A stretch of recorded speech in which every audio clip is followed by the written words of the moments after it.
All right. I think it is, I think it's time we have to talk. I think it's time we talk about whatever the heck I just watched. Whatever the heck I just watched the other hour ago or so. Let's talk Jaguars. Oh, God, let's talk Jaguars. Oh, God, let's talk. That might have been the biggest regular season collapse in Jags history. And I don't say that lightly. In terms of a single game, we've blown leads before. Believe me, we've blown leads before. We blew a crap ton in 2010. That might have been number one. In a regular season game, like, I don't think I can think of any, obviously not points-wise. Like, obviously points-wise, Jaguars-Ravens 2000, Jaguars-Eagles 2014. I don't think I can think of any that were worse than that one. I don't think I can think of anything that was worse than that one. And the part that kills me is that we had the game won. The part that kills me about this game is not the fact that we blew the lead. It's the fact that the game was over, relatively speaking. If ETN holds on to the ball, Campbell makes the extra point, 24-7. It's a 3-score game with 18 minutes left.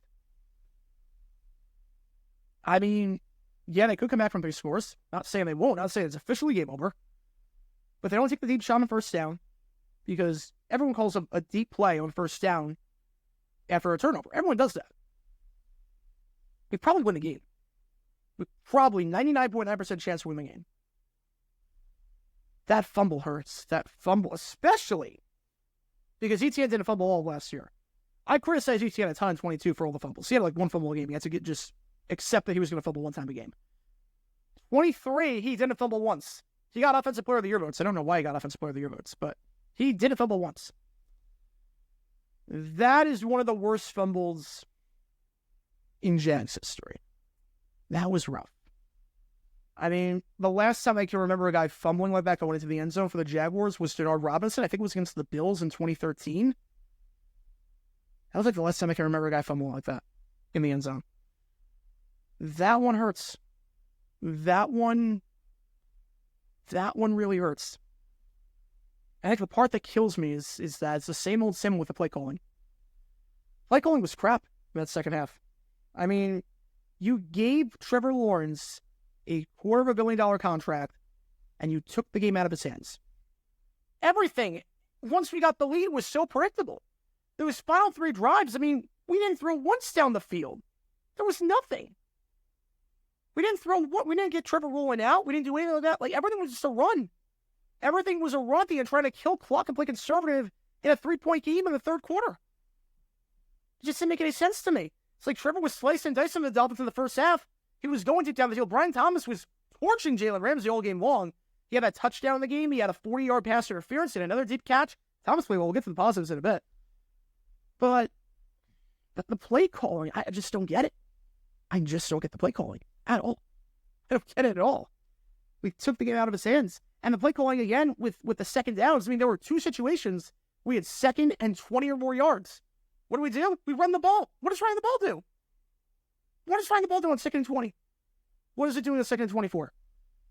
It's a wasted play. It's a complete wasted play. It's a completely wasted play. And it just hurts. It hurts. Because the sad part is, like, Christian Kirk's going to bounce back. He had some drops today. He's going to bounce back. That's not like him. Evan Ingram was quiet. He's going to bounce back. I'm not worried about that. The sad part today is that we played pretty well, all things considered. I don't expect anything in this game. The sad part is, in terms of an opener, that was probably the best we looked since 2017. Probably the best we looked all around since 2017. From an offensive standpoint, defensive standpoint, that was probably the best we looked since 2017 in an opener. 2018, the Giants game, we won, but we played like crap. 2019, I mean, that was a joke against the Chiefs. I mean, half the team got ejected, essentially. And Mahomes was just insane. 2020, we won the game, but the defense couldn't stop anything. I mean, they were allowing a lot of drives to suspend but don't break. That was a fluke by C.J. Henderson, too. That was a crazy game by him. It was the only good thing he had in his career. That was the offense play well that game. 21, bad loss to the Texans. Played like crap. 22 against Washington. We did not look good in that game. Carson Wentz torches in the second half. And Trevor was awful. He turned it over a ton in the weather. And last year, we won, but defense didn't do a ton last year in that game against the Colts. And we had a ton of fumbles, and Tank Bigsby did not play well that game. This was overall the best we looked since 2017 in an opener. In an opening game. This was probably the best opener we played since 2017. We're not usually good at openers. We're usually not good at openers. I mean, this team has won 3 opening games since 2012. I'm doing the math right, because we won 2017 against the Texans, 2020 against the Colts, and 23 against the Colts. Oh, no, 2018 against the Giants. So 4 openers. We've won 4 openers since 2012. We've won 4 openers since 2012. So, we usually don't look good in openers. But we looked all right this game. Like, there was a lot of positives. I think that's what's itching at me, is that there were a lot of positives this game. Like, Trevor was smart with the ball. He took some sacks, but he never fumbled. Tank Bigsby was phenomenal. I told you guys after the preseason, Tank Bigsby was great. I told you, this is going to be a breakout year for Tank Bigsby. Last year's Tank was a completely different person than what we saw in the preseason. And he played lights out. I think he had like 70 yards rushing. He was phenomenal. Again, he didn't do anything in the second half because he got way too predictable. We went on a nice long drive, 96 yards. I mean, we haven't gone on a drive that long in years in a game that mattered. We haven't gone on a drive that long in years. Brian Thomas looked great in his debut. I was really impressed by him. Armstead made some nice plays. Trayvon Walker got 2 sacks. I mean, he looked great today. He looked great. I mean, him on the defensive line. I mean, that defensive line with Hutch, Walker, and Allen as your 3 in there. I mean, obviously you're going to rotate Hamilton and Roy Robertson Harris and whatnot. But, I mean, defensive line looked good. Defensive line looked good. Coverage-wise, I thought was fine. I mean, secondary was fine. Considering the receivers were going up against, I mean, yeah, you had that one breakout play by Tyreek Hill. Other than that, didn't do a whole lot. You stopped the wide receiver screens to some extent, and that's their bread and butter. You held the number 1 offense football last year at 20 points. They had like 170 yards in the first 3 quarters before the Tyreek touchdown. Like, defensively, I like a lot what Ryan Nielsen did. There were multiple 4th downs the Dolphins had. We stopped them both times. I mean, even the last drive where the Dolphins got field goal range, like, there weren't any, like, missed tackles of sort or, like, runs that made it a chip shot. Like, it was just good block by the Dolphins, but that was fine. Cam Little played well. I mean, he did everything he needed to do. Logan Cook was phenomenal as always. He might be the best punter in football. I mean, the part that's eating me up is that we played well. Relatively speaking, the guys, like, obviously some guys did not play well, but we looked all right. And yet, it just didn't work out because of self-inflicted errors at the worst possible times. And you hate harping on one play in a game like this, but you have to think about the ETN fumble. I really think it's over. If ETN holds on to the ball, the game's over to some extent. Just the game flipped on its head in 3 plays. I mean, that was a 3-play sequence that was like the Lions last year in the NFC Championship, where you had the ETN fumble, and then you had the Tyreek Hill touchdown. They had Parker Washington fumble the ball on the kickoff return, which, thank God we recovered that one. I don't know what would happen if we didn't recover that one. And, like, it's with the coaching, too, because, like, on one hand, time management was good. Clock management was good. I thought the end of the first half was masterful in terms of how Doug managed the timeouts and whatnot. On the other hand, you got the 4th and 1 play, going for it in your own territory, which I was fine going for, just not the run to the outside. You had a 3rd down run where Tank Bigsby was lined up at fullback, and they gave it to Tank without a head of speed. So obviously that went nowhere. They got way too cute there. You need a yard. And obviously, I mean, that was our biggest weakness last year. Was 3rd and 1. You have to be the worst team in football, 3rd and 1 situations. Didn't do anything there today. Didn't do anything in this game. And you had some sacks, obviously. I mean, back-to-back sacks in the game for the Jaguars on the offense, or on the final drive for the Jags. Like, it was just... It's complicated. It's complicated. What happened with the Jaguars today was complicated. For a game I expected nothing out of, it's extremely complicated. And, like, a part of me is optimistic. I'm like, okay, Brian Thomas looks legit. Kirk's he's gonna bounce back. Ingram's gonna bounce back. We all know it. Trevor's Trevor. We have a 2-headed monster at running back with ETN and Bigsby. Defensive line looks great. Ryan Nielsen looks like an actual defensive coordinator. He gave the Dolphins fits all day long. Again, the Dolphins are one of the best offenses in football. They were number 1 last year. They're probably going to finish this year inside the top 5, barring anything crazy. Maybe even top 3. Helms at 20 points. it's weird. It was a weird game. And a part of me is optimistic, and a part of me is like, here we go again. I don't know. Because a part of me is like, we choked at the worst possible times, as we always do. There were some dumb moments at the worst possible times when it unraveled, it completely unraveled. There's also some parts that are like, we can build off this. There's some parts that we can build off of. And I think we'll know more in week 2. Because again, the first 4 games are a gauntlet. The first 4 games are a gauntlet. You have the Dolphins. You have the Browns next week.